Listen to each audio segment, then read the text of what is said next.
I had to lug these upstairs because I tried filming downstairs and the pellet stove is going and it's so loud and the background noise was annoying and something's wrong with my mic, so I'm hoping the sound is working here. I didn't want to drag these upstairs, but I guess I got an extra workout today, which is showing me that I am so out of shape. Hey friends, welcome or welcome back. My name is Shannon, and today we are going to go through several boxes of books that I have just acquired, and I did not pay for these books. My parents are moving apartments, and my mother just boxed up a whole bunch of her books, and I told her that I would take them to dispose of them as I wished. And by dispose, I mean most likely stick into my library, depending on what's in here. My mother and I have similar reading tastes, but we do diverge on some types of books. So what I'm going to do is I'm going to go through all of these books and determine whether I'm going to keep them or donate them. I actually have not seen what's in here, so we're going in blind. We got no prep going, so this is probably going to be a long video, which I guess is okay because I haven't filmed in a while. Work has been completely nuts and I just have not had a chance to film. So all right, well, let me just shut up and get going. Okay, first one is Small Country by Gail Fay, and this is a Book of the Month Club selection. I think my sister gave my mother a subscription a while back, and so, oh, on the back it says May 2018, so it must have been 2018 that she gave that subscription to my mother as a gift. All right, I don't know anything about this. So it says it's an international bestseller. Burundi, 1992. For 10-year-old Gabriel, life in his comfortable expatriate neighborhood of Bujumbura, I hope I'm saying that correctly, with his French father, Rwandan mother, and little sister Anna is something close to paradise. These are carefree days of laughter, adventure, sneaking supermatch cigarettes and gorging on stolen mangoes as he and his mischievous gang of friends transform the tiny street on which they live into their kingdom. But dark clouds are gathering over this small country, and soon their peaceful existence will shatter when Burundi and neighboring Rwanda are brutally hit by civil war and genocide. Oh gosh, yeah, so this I bet you is going to be a tough read, but you know what? I know shockingly little about the Rwandan genocide. I know it happened, but I think this might be interesting. So I'm going to put this in the keep pile. Next we have D-Day Girls by Sarah Rose. The spies who armed the resistance, sabotaged the Nazis, and helped win World War II. Okay, is this fiction or nonfiction? It's nonfiction. It actually looks like a historical fiction book, doesn't it? Okay, so nonfiction about World War II female spies.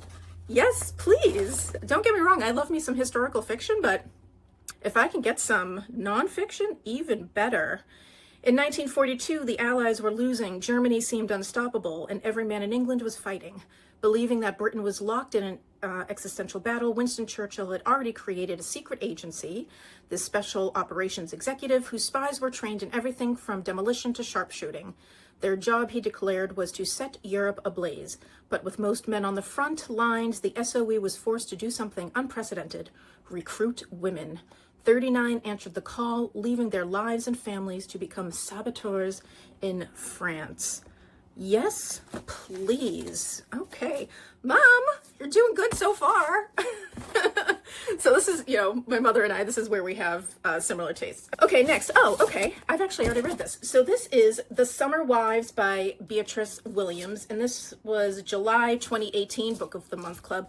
I've actually already read this, and I mislaid my copy. I don't know what I did with it. I was reading it on a vacation. I can't remember which vacation, but I bet you I left it at the location. So I actually do want to reread this. So I'm going to put this in the keep pile, and then I'll read it one more time and then probably donate it. Oh, I should probably tell you what it's about. In the summer of 1951, Miranda Schuyler arrives on elite, secretive Winthrop Island as a schoolgirl from the margins of high society, still reeling from the loss of her father in the Second World War. When her beautiful mother marries Hugh Fisher, whose estate on Winthrop overlooks its famous lighthouse, Miranda is catapulted into a heady new world of pedigree and cocktails, status, and swimming pools. Isabel Fisher, Miranda's new stepsister, all long legs and world-weary bravado, is eager to draw Miranda into the arcane customs of Winthrop society. So Winthrop is a location here in Massachusetts, north of Boston. I don't know Winthrop that well. Haven't spent much time there, but it is always nice to read something that's pretty much set in your backyard. So I am going to keep this. Keep pile. All right. Go, Mom. Uncommon Type, Some Stories by Tom Hanks. And this is a book of the month from November 2017. I actually already owned this and decluttered it. I wonder if I actually gave this to my mother. I wonder if this is my copy. It's quite possible. I was a Book of the Month Club member for a short while, and I think that this is just some short stories by Tom Hanks. Yes, that Tom Hanks, the actor Tom Hanks. Honestly, I don't have any interest in this, so this is going in the donation pile. Her Last Death, a memoir by Susanna Sonnenberg. Her last death begins as the phone rings one early morning in the Montana house where Susanna Sonnenberg lives with her husband and 2 young sons. Her aunt is calling to tell Susanna her mother is in a coma after a car accident. She might not live. Any daughter would rush the thousands of miles to her mother's bedside, but Susanna cannot bring herself to go. Her courageous memoir explains why. I actually don't have any interest in this, especially since it's going over death of parents and whatnot. And, I'm not there yet. I know it's going to happen to me someday, but, so I'm going to pass on this one. Goodbye, Paris by Ansty Harris. From the simple melody of running her violin shop to the full-blown orchestra of her romantic interludes in Paris with David, her devoted partner of 8 years, Grace Atherton has always set her life to music. Her world revolves entirely around David, for Grace's own secrets have kept everyone else at bay, until suddenly and shockingly, one act tips Grace's life upside down and the music seems to stop. For fans of Eleanor Oliphant's Completely Fine and Jojo Moyes, Goodbye Paris is the story of a woman who has her heart broken then puts it back together again in the most uplifting and exquisite way. You know what? I'm gonna put this in the maybe. Seems interesting. Sometimes I get tired of reading books about women getting their heart broken and putting their life back together. So let me put this in the maybe and I'll think about it. Wow, lots of Book of the Month. All right. Calypso by David Sedaris, and this is from June 2018. So apparently it was 2018 that my mother was a member. And David Sedaris writes a lot of, I think, personal memoir books, and this must be another one. With Calypso, Sedaris sets his formidable powers of observation towards middle age and mortality. Make no mistake, these stories are very, very funny. It's a book that can make you laugh till you snort the way only family can. Sedaris' writing has never been sharper. His ability to shock readers into laughter is unparalleled. But much of the comedy here is born out of that moment when your own body betrays you and you realize the story of your life is made up of more past than future. I've never really read David Sedaris and I'm actually not interested. So I'm going to put this in the maybe just in case, for the reason that I am middle-aged and yes, my body is betraying me every single day. So would be nice to laugh about it. The Women by Kristen Hanna. I have read a Kristen Hanna book and it was The Nightingale, which I enjoyed, but I did feel it was kind of, I don't know, it was just a little bit unbelievable. And of course it was just part of the huge slew of World War II historical fiction. After that, I just never had any interest of reading more Kristen Hanna, but I know everyone on BookTube has read The Women and they like it. So, you know, I don't know. So this is set, instead of World War II, I think this is set during the Vietnam War. The Women is a story of one woman gone to war, but it shines a light on all women who put themselves in harm's way and whose sacrifice and commitment to their country has too often been forgotten. You know what? I'm probably going to put this in the not interested pile. I read one Kristen Hanna and I'm good. Oh, okay. Jojo Moyes, The Giver of Stars. This is actually my copy that I gave to my mother, so she's returning it to me. I am going to donate this because I have already read it, and if I remember which video it is, I will link it, and you can check out my review of The Giver of Stars, which I did enjoy. Since We Fell by Dennis Lehane. All right, so Dennis Lehane wrote Mystic River and Shutter Island, and this is also Book of the Club from May 2017. You know what? I don't have any interest in Dennis Lehane. I think I read Mystic River, or did I just watch the movie? You know what? I don't even know. I'm going to say I just watched the movie, and it was great. Like, you know, great movie, absolutely heartbreaking, but I just don't have any interest. So let me just let you know what it's about in case you are interested in Dennis Lehane. After a very public mental breakdown, Rachel Childs, once a tenacious, globe-trotting journalist, now lives as a virtual shut-in. In all other respects, however, she enjoys an ideal life with an ideal husband, until a chance encounter on a rainy afternoon causes that ideal life to fray, as does Rachel's marriage, as does Rachel herself. Sucked into a conspiracy thick with deception, violence, and possibly madness, Rachel must find the strength within herself to conquer unimaginable fears and mind-altering truths. Yeah, so this is where my mother and I kind of diverge. I'm not interested in these types of, you know, psychological thrillers.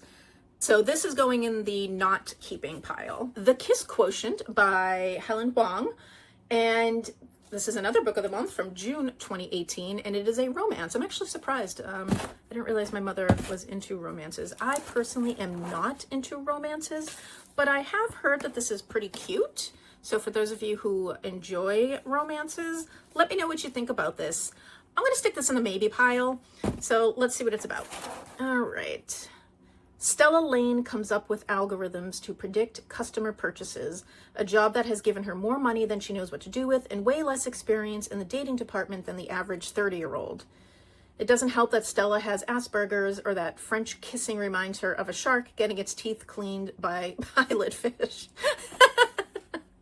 Okay, maybe I'll keep this. That's kind of funny. Her conclusion: she needs lots of practice with a professional, which is why she hires escort Michael Phan. With the looks of a K-drama star and the martial arts moves to match, the Vietnamese-Swedish stunner can't afford to turn down Stella's offer, and when she comes up with a lesson plan, he proves willing to help her check off all the boxes, from foreplay to more than missionary position. All right, you know what? I think I'm going to keep this, and I think I now know why my mother chose this. I guess the guy looks like a K-drama star, and my mother loves K-drama. Like, absolutely loves watching those, to the point where she's actually doing one of those language apps to learn Korean. So that's why my mother chose this. You know what? I think I'm going to keep this. That seems funny. All right. Good, Mom. The Silence of the Girls by Pat Barker. The ancient city of Troy has withstood a decade under siege of the powerful Greek army, which continues to wage bloody war over a stolen woman, Helen. In the Greek camp, another woman, Briseis, watches and waits for the war's outcome. She was queen of one of Troy's neighboring kingdoms until Achilles, Greece's greatest warrior, sacked her city and murdered her husband and brothers. Briseis becomes Achilles' concubine, a prize of battle, and must adjust quickly in order to survive a radically different life as one of the many conquered women who served the Greek army. Okay, and this just goes on. So this is Greek myth retellings, and honestly, I actually don't have any interest in Greek myth retellings. No idea why. I am currently reading The Odyssey by Homer, so I kind of would rather just go to the source and read the source material instead of doing these retellings. So I'm going to put this in the donation pile. Oh, my drink's cold. The Covenant of Water by Abraham Verghese. So funny if I've actually had this on my TBR for a while, but every time I've seen it in the stores, it is so big. And I just don't know if I could ever get through it. I like big books, don't get me wrong, but I don't know. Maybe I'll keep it just because I have wanted to read it. Spanning the years 1900 to 1977, The Covenant of Water is set in Kerala on India's Malabar coast and follows 3 generations of a family that suffers a peculiar affliction. In every generation, at least one person dies by drowning. And in Kerala, water is everywhere. At the turn of the century, a 12-year-old girl from Kerala's Christian community, grieving the death of her father, is sent by boat to her wedding, where she will meet her 49-year-old husband for the first time. From this unforgettable new beginning, the young girl and future matriarch, Big Amachi, will witness unthinkable changes over the span of her extraordinary life. Oh, I don't know. This is just so big. I almost feel like I should read it like digitally. So I'm going to put this in the maybe pile. Ooh, Edna O'Brien, Country Girl, a memoir. So Edna O'Brien is an Irish author, and she's the author of The Country Girls, which I actually have, but have not read yet. And so this is her memoir. In 1960, Edna O'Brien published The Country Girls, her first novel, which so scandalized the O'Brien's parish that the book was burned by its priest. Yes, please, must read. Married with 2 sons, O'Brien was undeterred and has since created a body of work that stands among the best writing of the 20th century. Country Girl brings us face to face with a life of high drama and contemplation. It is a rich and heady account of the events, people, emotions, and landscape that imprint on and enhance one lifetime. Yes, keeping, definitely. I haven't read The Country Girls, so I will read that first. Anything that's been burned by priests, I want to read. I might have some unresolved Catholic trauma from when I was a kid. We don't need to talk about that. Okay, yeah, so definitely keeping this. Good work, Mom. Like, I'm really loving this. Okay, next is The Mother by Pearl S. Buck. So Pearl S. Buck wrote The Good Earth, which I believe won a Pulitzer in the 1930s, maybe? Within this novel, Miss Buck paints the portrait of a poor woman living in a remote village whose joys are few and hardships are many. As the ancient traditions which she bases her philosophies upon begin to collide with the new ideals of the communist era, this peasant woman must find a balance between them and deal with the consequences. Okay. I have read The Good Earth, but it's been a really long time, so it's due for a reread. But Pearl S. Buck did write a lot about China because I think she lived there for a very long time. So you know what? I think I'm going to keep this. I don't know when I'll ever get to it, but this is interesting. The Little Red Chairs by Edna O'Brien. Okay, so I just told you I have The Country Girls, now The Little Red Chairs. So I don't know what this is about. I only know The Country Girls by Edna O'Brien. One night in the dead of winter, a mysterious stranger arrives in the small Irish town of, oh gosh, Clunoila. Broodingly handsome, we love broodingly handsome, worldly and charismatic, Dr. Vladimir Jargon is a poet, a self-proclaimed holistic healer, and a welcome disruption to the monotony of village life. Before long, the beautiful black-haired Fidelma McBride falls under his spell and, defying the shackles of wedlock and convention, turns to him to cure her of her deepest pains. I think I might keep this. I still want to read The Country Girls first, though. So these are books that I gave my mother. So it is some Diana Gabaldon Outlander books. So this is Voyager. I can't remember which number that is in the series. So this is Outlander, the first one, and Dragonfly in Amber. I had read these many years ago, and they were fine. I enjoyed Outlander a lot, and I just started getting really tired as I kept going on to the other books. And I know there's like 7 or 8 in the series or whatever. In case you don't know, Outlander is a time travel. So a woman from the 1940s, Claire Randall, gets accidentally put back in time into the 1700s in Scotland. Chaos ensues. So she meets a man, falls in love. Her life is constantly threatened. She's always being threatened with rape. And I just started getting tired of all of the rape attempts. And she always needed to be saved by her husband / lover, Jamie. And I was exhausted. And so I just stopped reading it. I did enjoy the first one. And to me, you can just read the first one and stop, because the first one is good. And there is the television series, which I have not watched. Again, because it's probably just going to be constant tension. And I can deal with the constant tension only for so long. And when the tension just happens for so long through so many books, I just get exhausted. So I am not going to keep these. So it looks like my mom had a collection of The Hobbit and The Lord of the Rings. So I actually already have this exact copy of The Hobbit, but I don't have The Lord of the Rings. So a while ago I mentioned that I wanted to reread some books that I hated, The Hobbit being one of them. So I read The Hobbit, I want to say in like 5th grade, and I absolutely hated it. Hated it so much that to the point where, like, anytime someone mentioned Tolkien, I would, no, never reading him again. He's terrible. I just hated it. But, you know, I'm a grown woman now, and, you know, some of the books that you're forced to read when you're a kid, when you read them as an adult, they're actually not so bad. So I do want to reread The Hobbit, and I do have that copy. But do I want to read The Lord of the Rings? I don't know. So I'm going to put this in the maybe pile, just because I don't know if I'll ever have the desire to read The Lord of the Rings. I do want to reread The Hobbit, but I don't know. So that's going to go in the maybe. Mom, did you actually read The Lord of the Rings? Let me know. Some nonfiction, In the Heart of the Sea, The Tragedy of the Whale Ship Essex by Nathaniel Philbrick. So I know Nathaniel Philbrick writes a lot of nonfiction.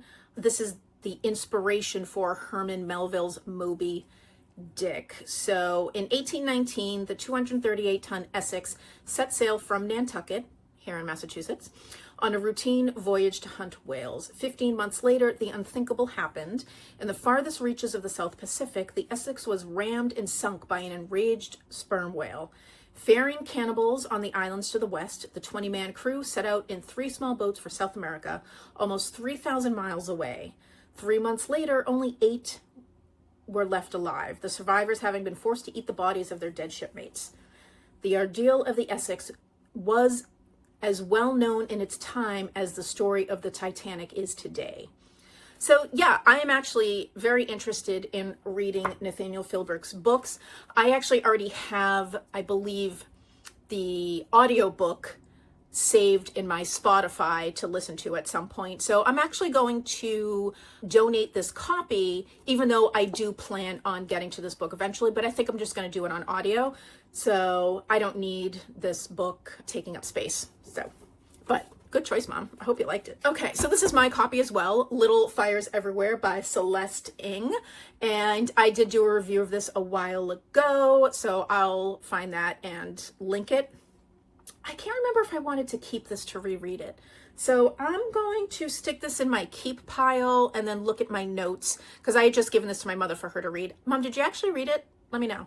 And if this was planned to be decluttered, I will declutter. This was my copy I gave to my mom to read. Schindler's List by Thomas Keneally. This is a novel, not nonfiction. So when I read this many years ago, I thought it was nonfiction. I did not actually realize that it is fiction. And I believe it was published under originally published under the name called The Ark. Am I making that up? Anyway, I love the movie. The movie is amazing and powerful, and I think it's one of those things where I might actually pick the movie over the book. Now, this book is good, don't get me wrong. I read it, I recommend it. It is the story of Oskar Schindler and how he saved a bunch of Jewish people from the gas chambers. I've actually been to the Schindler factory in Poland when I went to Poland in May of 2025. My partner and I, we did visit Auschwitz, and we did actually go to the Schindler factory. So I'm not going to keep this because I have read it, and I'm probably not going to reread it, but I do recommend the film. Here we go. The Country Girls trilogy by Edna O'Brien. So this is actually the copy that I have. So it looks like me and my mother, we've got the same, we both picked up the same book. So I actually do not need this because I already have this exact edition.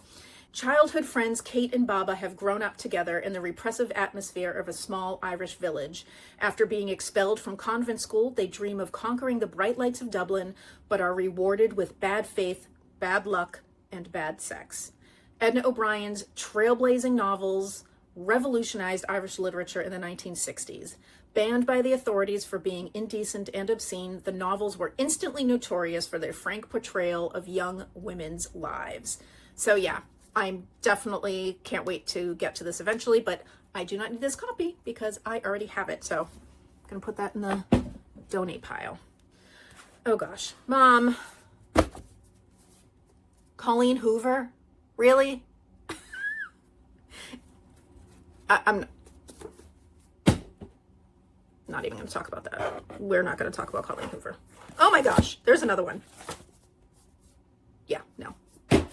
A Gentleman in Moscow by Amor Towles. So this is the book that I actually gave to my mother. I have my own copy, and I wanted her to read it so much that I gave her a copy, and she enjoyed it very, very much. And I did talk about this many videos ago, so I'll try to link that if I can find it. I love this story. It's one of my favorite books. Highly recommend. But I do not need this copy, so I will donate that. Okay, I just actually recently talked about this. Hello Beautiful by Ann Napolitano. I bought this for my mother because she wanted it for Christmas, and so I was reading it alongside her. That's why I initially tried to read Hello Beautiful, and I did not finish it. I've already talked about this book and what it's about and why I didn't finish it. I can't remember if my mother liked it or not, but I already decluttered my copy, so I do not need to keep this. I will donate it. The Only Woman in the Room by Marie Benedict. What is this? So I'm guessing it's historical fiction. She possessed a stunning beauty that almost certainly saved her from the rising Nazi party and led to marriage with an Austrian arms dealer. She also possessed a stunning mind. Underestimated, she overheard the Third Reich's plans while at her husband's side, understanding more than anyone would guess. She devised a plan to flee in disguise from their castle, and the whirlwind escape landed her in Hollywood. She became Hedy Lamarr, screen star. But she kept a secret more shocking than her heritage or her marriage. She was a scientist, and she knew a few secrets about the enemy. She had an idea that might help the country fight the Nazis if anyone would listen to her. Powerful novel based on the incredible true story of the glamour icon and scientist whose groundbreaking invention revolutionized modern communication. Okay, so I'm probably not going to keep this because if this is based on a real woman who did some really good stuff in real life, I'm kind of not interested in reading a novel about it. I would actually like to read some nonfiction. So I'm not going to keep this, and maybe I will look for some nonfiction about this woman. The Secret Keeper by Kate Morton. I have read Kate Morton before. I've read 2 books by her. The titles are completely escaping me. One that I've talked about, and the other I think I'm mentioning in an upcoming video, but I cannot recall. During a picnic at her family farm in the English countryside, 16-year-old Laurel Nicholson witnesses a shocking crime, a crime that challenges everything she knows about her adored mother, Dorothy.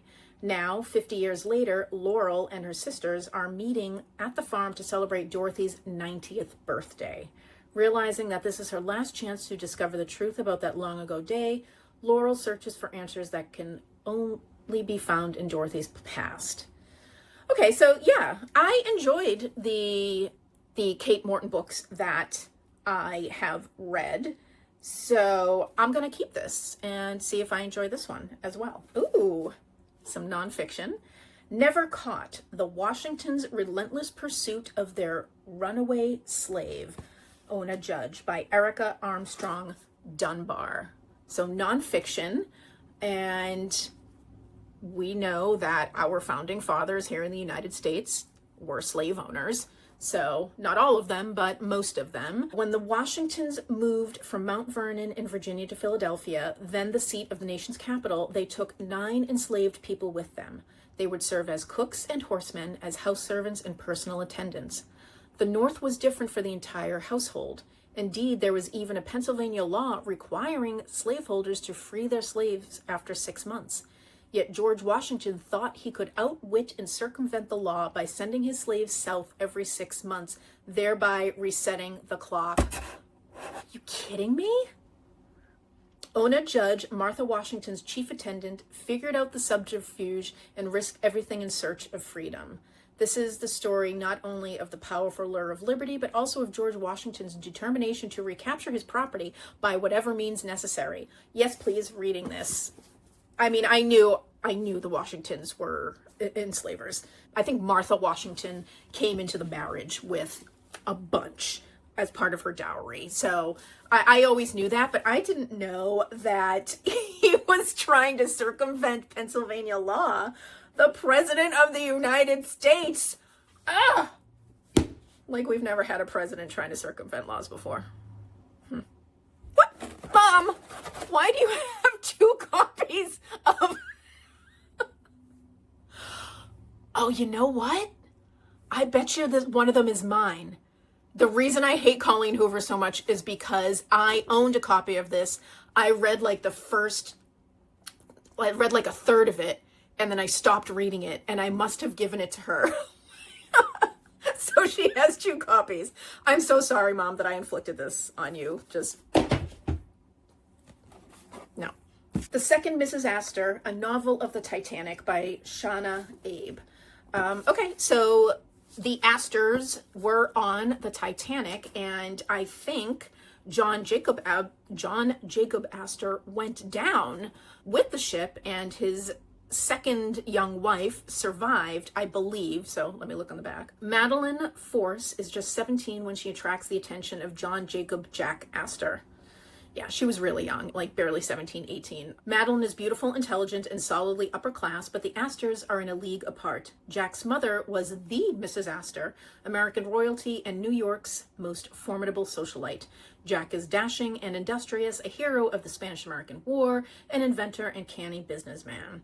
Despite the 29-year age difference and the scandal of Jack's recent divorce, Madeline falls headlong into love and becomes the press's favorite target. I mean, did she really love him? Honestly, when you're 17 years old, like blah, blah, blah, they're on their honeymoon in Egypt, they get onto the Titanic, he helps her into the lifeboat. Okay, yeah, so she survived, he went down. Yeah, okay. You know what? I'm not interested in this. Again, real novels of real life people. If I want to know about the Astors and this young Mrs. Astor, I will seek out some nonfiction. So I'm going to donate that. Gosh, this video is already long. We're at like 50 minutes recording, so I'm gonna have to heavily edit this. Okay, next up, John Grisham, The Rooster Bar. I'm not interested in John Grisham. I'm not even gonna look at the synopsis. This is, again, where my mother and our tastes diverge. I'm not interested in John Grisham at all, so donate. The Secret Life of Sunflowers. Dana Martin writing as Marta Molnar. That's a pretty cool cover. What is this? When Hollywood auctioneer Emsley Wilson finds her famous grandmother's diary while cleaning out her New York brownstone, the pages are full of surprises. The first surprise is the diary isn't her grandmother's. It belongs to Joanna Bonger, Vincent van Gogh's sister-in-law. Joanna inherited Vincent van Gogh's paintings. They were all she had, and they weren't worth anything. She was a 28-year-old widow with a baby in the 1800s without any means of supporting herself, living in Paris where she barely spoke the language. Yet she managed to introduce Vincent's legacy to the world. Okay, so I have been to Amsterdam and I visited the Vincent van Gogh Museum, and I do know that when Vincent van Gogh died, everything went to Vincent's brother Theodore, who died not long after Vincent, and thus Theodore's wife really was instrumental for making sure that Vincent van Gogh's paintings became as well known as they did. His brother certainly did all he could to help Vincent get his paintings known, but because Theodore died so soon after Vincent, it was the sister-in-law. So again, we're now getting into real people in novels, and so I'm probably going to pass on this just because I would rather read nonfiction. I'm probably going to put this in the donation pile. The Conversation: How Seeking and Speaking the Truth About Racism Can Radically Transform Individuals and Organizations by Robert Livingston, so nonfiction. In the wake of the social unrest of 2020 and growing calls for racial justice, many business leaders and ordinary citizens are asking that very question. This book provides a compass for all those seeking to begin the work of anti-racism. In The Conversation, Harvard social psychologist Robert Livingston addresses three simple but profound questions. What is racism? Why should everyone be more concerned about it? What can we do to eradicate it? Okay, yeah, I'm definitely intrigued in this. Let's see. When was this published? I don't think I've ever heard of it. It says on the side, a science-based approach. This was published in 2021. All right. Yeah, I'm definitely keeping this. I'm going to read this. Next up is Happiness Falls by Angie Kim. I don't know anything about this. Sometimes the answer lies in what's unsaid. When a father goes missing, his family's desperate search leads them to question everything they know about him and one another. A riveting page-turner and a deeply moving portrait of a family in crisis. We didn't call the police right away. Those are the electric first words of this extraordinary novel about a biracial Korean-American family in Virginia whose lives are upended when their beloved father and husband goes missing. I don't know if I'm interested in this. It's not really grabbing me. So I'm gonna put this in the maybe pile. I'll do a little research on it, see how it's been received. These two here are actually my books that I gave to my mother to read. Oh, this one's heavy. First one is Ruth Bader Ginsburg, A Life by Jane Sharon DeHart. And I reviewed this, I think, like 2 years ago. I think it was some of my first few YouTube videos. And this is a hefty book. It is hefty. It's interesting. I actually had started reading the physical copy and then I finished it via the audio, and I'm glad that I did that. Because this is so thick and heavy, I'm probably going to donate this, but I do recommend it. And you know, if you can find the audio, it's great. This, I've just recently talked about it. So this is my copy that I gave to my mother to read, and it is the biography of Alice Walker by Evelyn C. White. So I recently talked about this a few videos ago.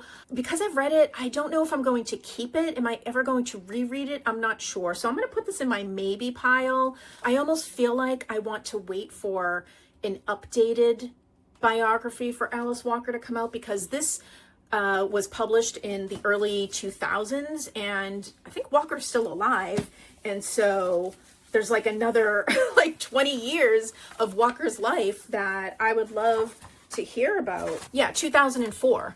So I'm wondering if there's another biography about Alice covering more since the early 2000s.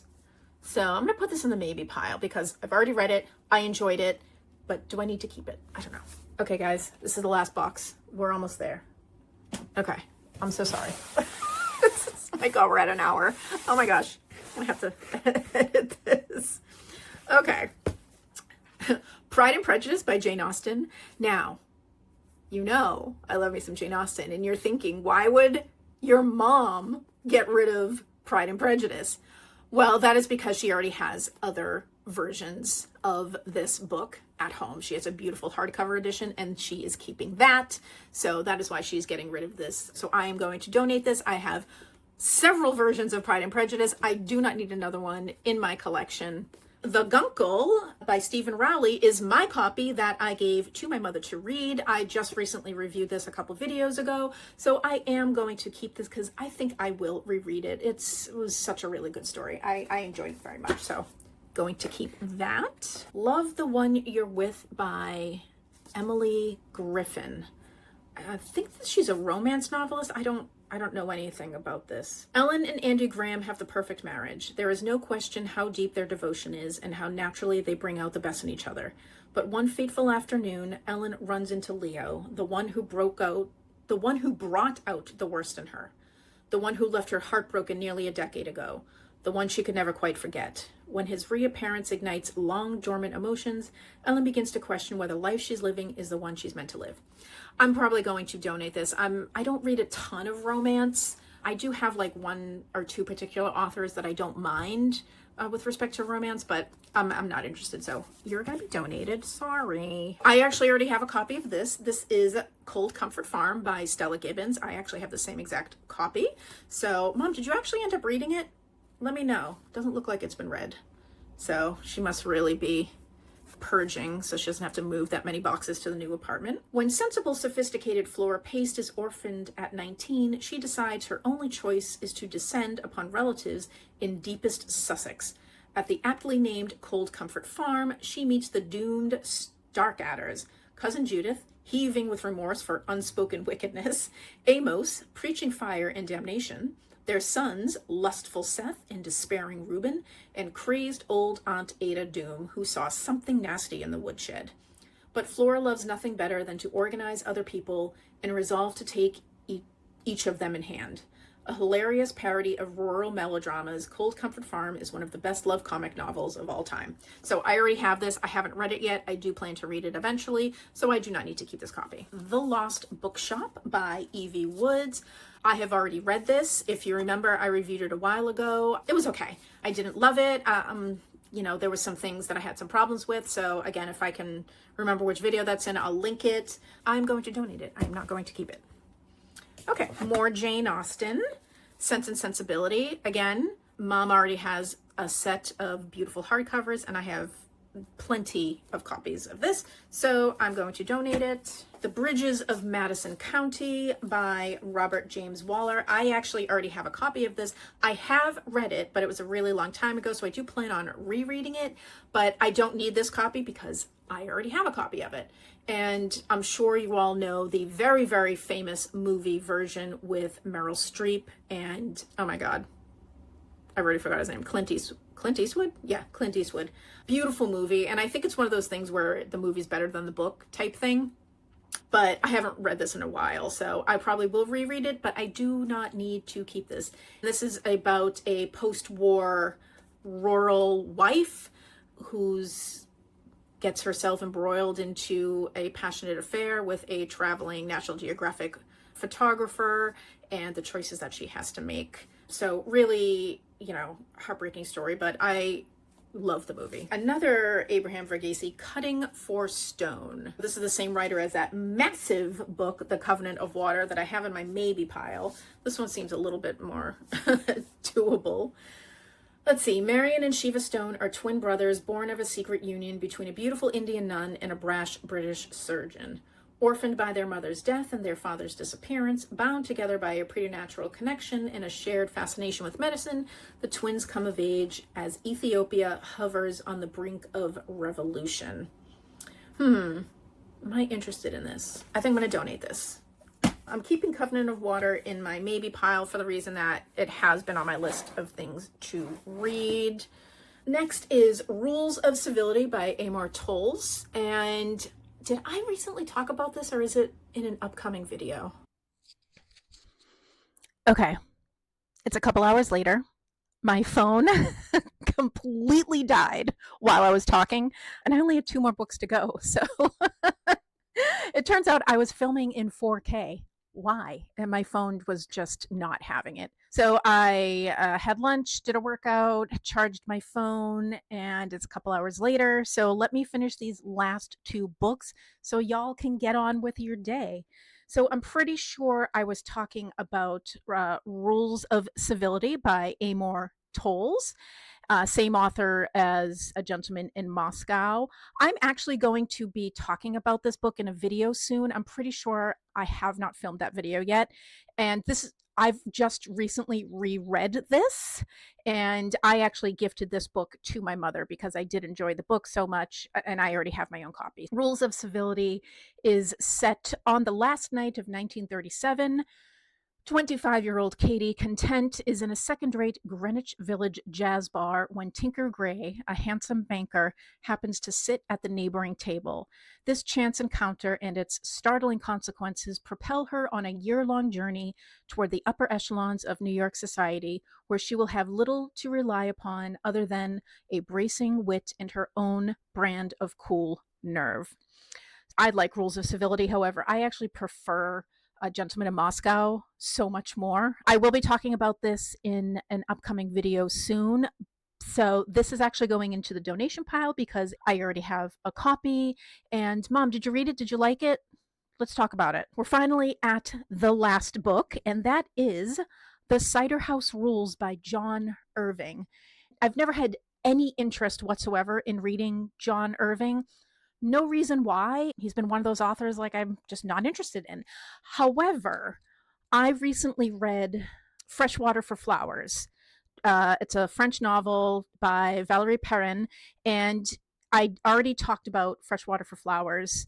But what I didn't mention in that review is that the character in the book, Violette, one of her things is that she rereads the Cider House Rules all the time.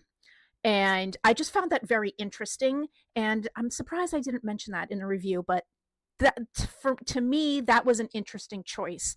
She's rereading this American book, presumably translated into French, and she rereads it constantly. It is her comfort read. So that put this book on my radar, and I just haven't pulled the trigger of purchasing it. And I guess now I don't have to because I'm now going to probably keep my mother's copy. I do believe my mother has read a lot of John Irving. I'll have to check. Mom, let me know if that is true. And so, what is this about? You know what? I don't even know because there's no synopsis. It's just a bunch of blurbs here on the back. An old-fashioned, big-hearted novel with its epic yearning caught in the 19th century, somewhere between Trollope and Twain. The rich detail makes for vintage Irving. I actually don't even know what this book is about. I believe it's set in Maine, and there's a doctor involved, and maybe orphans. Am I on the right track here, or am I just totally making this up? So I am going to keep this for the sole reason that it was mentioned in another book. So that's it. That was a lot. This video is going to be really long. I might have to make some hard choices in my editing. While I was on my little phone charging break, I just packed up all of the books, and most are going away. I went through my maybe pile, and I decided that they're all just going to go. If I really, really need them in the future, I will go to the library and grab them. My collection is just so extensive right now that I really don't need to be taking up more space in this poor room that might collapse at any moment. 1, 2, 3, 4, 5, 6, 7, 8, 9, 10, 11, 12. So 12 of my mother's books I'm keeping. 2 were already my copies. So a total of 14 books in this box here. That was fun, actually. It was really nice just going through this box and being surprised and looking at what my mother's been reading. So, Mom, I'm going to call you. We're going to talk about it. Thank you so much for joining. If you have stayed to the end, thank you. And yeah, I'll see you in the next one. And thanks again for joining, and have a great day. Bye.